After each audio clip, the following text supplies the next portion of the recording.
Calicut university M Com 4th semester income tax എന്ന subject ഇട്ട next മോഡ്യൂളാണ് നമ്മൾ ഈ വീഡിയോയിൽ ഡിസ്കസ് ചെയ്യാൻ പോകുന്നത്.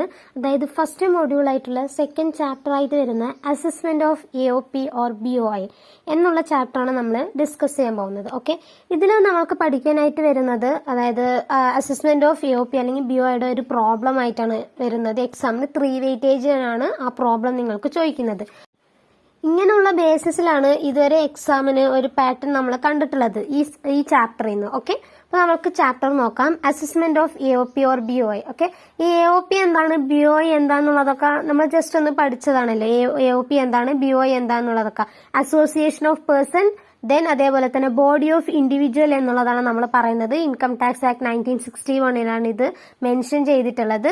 അതായത് AOP എന്ന് പറയുകയാണെങ്കിൽ association in which 2 or more person join in for a common purpose or common action to produce income, profit or gain എന്നുള്ളതിനെയാണ് നമ്മൾ അസോസിയേഷൻ ഓഫ് പേഴ്സൺ എന്ന് പറയുന്നത്. ഓക്കെ, ദെൻ ഈ അസോസിയേഷൻ ഓഫ് പേഴ്സണിൽ തന്നെ നമുക്ക് ഇൻകം അല്ലെങ്കിൽ നമ്മുടെ AOPയുടെ ഇൻകം കാൽക്കുലേറ്റ് ചെയ്യാനായിട്ടുള്ള രീതികൾ എന്ന് പറയുന്നത് നമുക്ക് ഉണ്ട്. ഓക്കെ, അതിന്റെ ബേസിസിലാണ് നമ്മളുടെ ഈ ഇൻകം എന്നുള്ളത് നമ്മൾ കാൽക്കുലേറ്റ് ചെയ്യുന്നത്. ഓക്കെ, സോ ഇതിന്റെ കമ്പ്യൂട്ടേഷൻ എന്ന് പറയുന്നത് any interest, salary, bonus, commission or remuneration paid by the AOP to its members are fully disallowed എന്നുള്ളതാണ് നമ്മളുടെ AOP കാൽക്കുലേറ്റ് ചെയ്യുന്ന സമയത്ത് നമ്മൾ ഓർക്കേണ്ട കാര്യം എന്ന് പറയുന്നത്. ഓക്കെ, അതേപോലെ തന്നെ assessment year 2024-25 maximum marginal rate, ടാക്സിന് വരുന്ന മാക്സിമം മാർജിനൽ റേറ്റ് എന്ന് പറയുന്നത് 42.744% എന്നുള്ളതാണ്.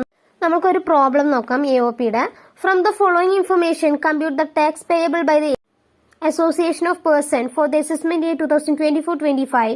If Ahnas, a member, is liable to tax on his other income, long-term capital gain computed ആണ് 50,000, then lottery winning gross amount ആണ് 1 lakh, then income from house property 60,000 തന്നിട്ടുണ്ട്.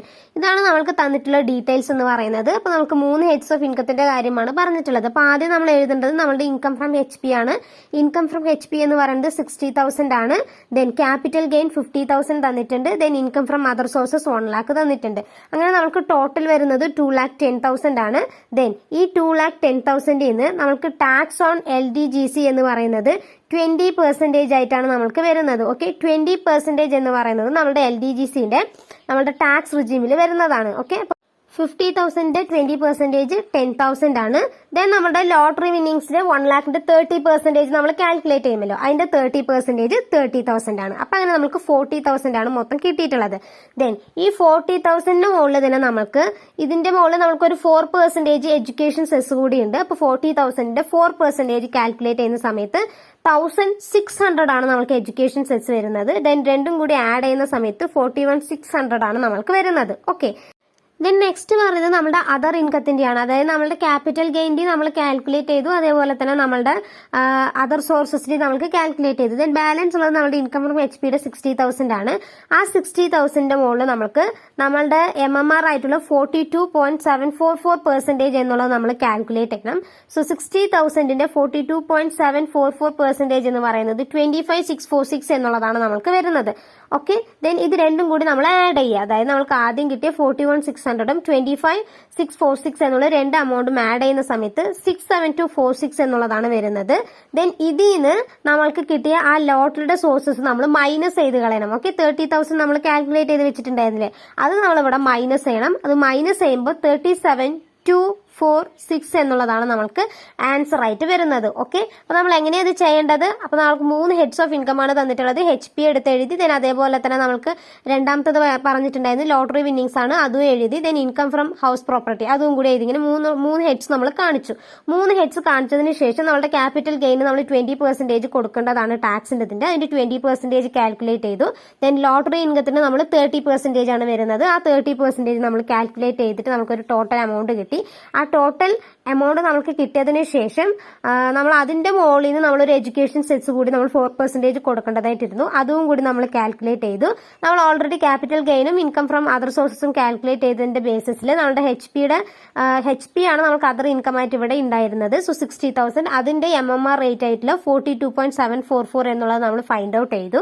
Find out ചെയ്തതിന് ശേഷം നമുക്കൊരു total amount കിട്ടി. ആ total എമൗണ്ടിൽ നിന്ന് നമ്മളുടെ ലോട്ടറി സോഴ്സസ് എന്നുള്ളത് നമ്മളിവിടെ ഡിഡക്ട് ചെയ്ത് കാണിക്കേണ്ട ഒരു കാര്യമാണ്. ഓക്കെ, അപ്പൊ അതും നമ്മൾ മൈനസ് ചെയ്തിട്ടാണ് നമുക്ക് ലാസ്റ്റ് ടാക്സ് പേയബിൾ എന്നുള്ള ഒരു എമൗണ്ട് കിട്ടിയിട്ടുള്ളത്. ഓക്കെ, ദെൻ നമ്മൾക്ക് ഇതിൽ തന്നെ നെക്സ്റ്റ് ഒരു പ്രോബ്ലം കൂടി നോക്കാം. An association of person have 3 members who share profit and losses equally. The profit of the AOP as per P&L account is 3,90,000 after debiting the following to its profit and loss account.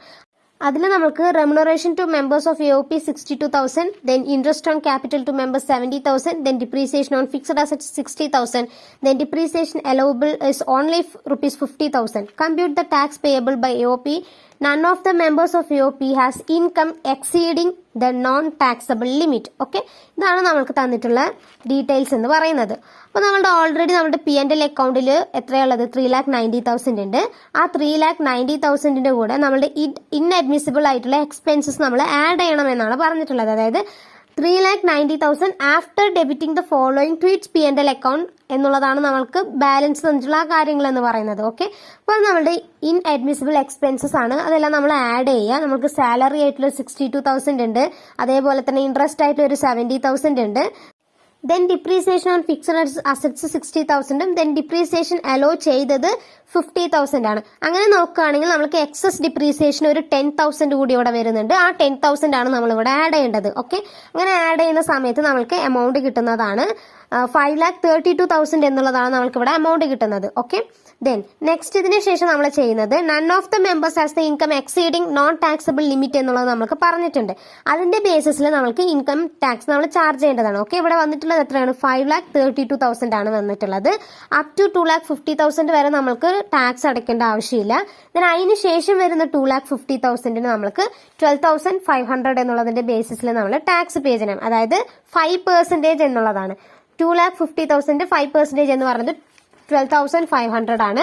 Then balance നമുക്ക് വരുന്നത് 32,000 ആണ്. ആ 32,000ന്റെ 20% എന്നുള്ളതിന്റെ ബേസിസിൽ 6,400 ആണ് നമ്മളിവിടെ charge ചെയ്യുന്നത്. Okay, 6,400 ആണ് നമ്മളിവിടെ ചാർജ് ചെയ്യുന്നത്. അങ്ങനെ നമുക്ക് 18,900 ആണ് കിട്ടിയിട്ടുള്ളത്.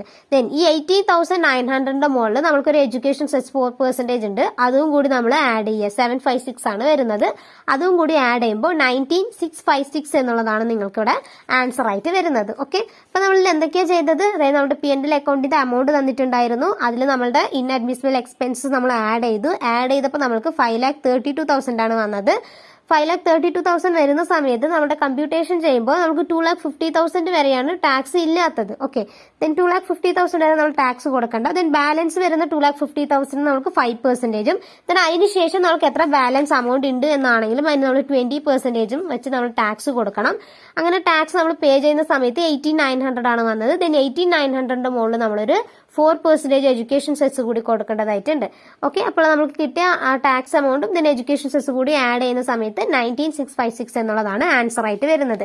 ഇതും നിങ്ങളുടെ എക്സാമിന് ഇതിന്റെ മുന്നിലത്തെ പ്രീവിയസ് ഇയറിൽ ചോദിച്ച ഒരു ക്വസ്റ്റ്യൻ തന്നെയാണ്. ഓക്കെ, ഇതല്ലാതെ നിങ്ങൾക്ക് ഇതിൽ കുറെ പ്രോബ്ലംസ് ഇതൊക്കെ നിങ്ങൾ ചെയ്തു നോക്കുക. ഓക്കെ, ഇതിൽ കുറച്ച് വലിയ വലിയ പ്രോബ്ലംസ് ഒക്കെ പറയുന്നുണ്ട്. അത് നിങ്ങൾക്ക് എക്സാമിന് ചോദിക്കാനുള്ള സാധ്യത കുറവാണ്. ഓക്കെ, ബിക്കോസ് നിങ്ങൾക്ക് വലിയ വലിയ പ്രോബ്ലംസ് എന്നാണെങ്കിൽ നിങ്ങൾ ചെയ്തെത്തുമ്പോൾ തന്നെ അതിന്റെ സമയം പോകുന്നതായിരിക്കും. ഓക്കെ, മിക്കവാറും AOPയുടെ പ്രോബ്ലം 3 വെയിറ്റേജിനാണ് ചോദിച്ചത് ഇതുവരെയും കണ്ടിട്ടുള്ളത്. ഇതുവരെ 5 വെയിറ്റേജിന് അങ്ങനെ വന്നിട്ടില്ല. ഓക്കെ, 5 വെയിറ്റേജിന് കമ്പനിയിൽ നിന്നാണ് കൂടുതൽ ചോദിക്കാറ്.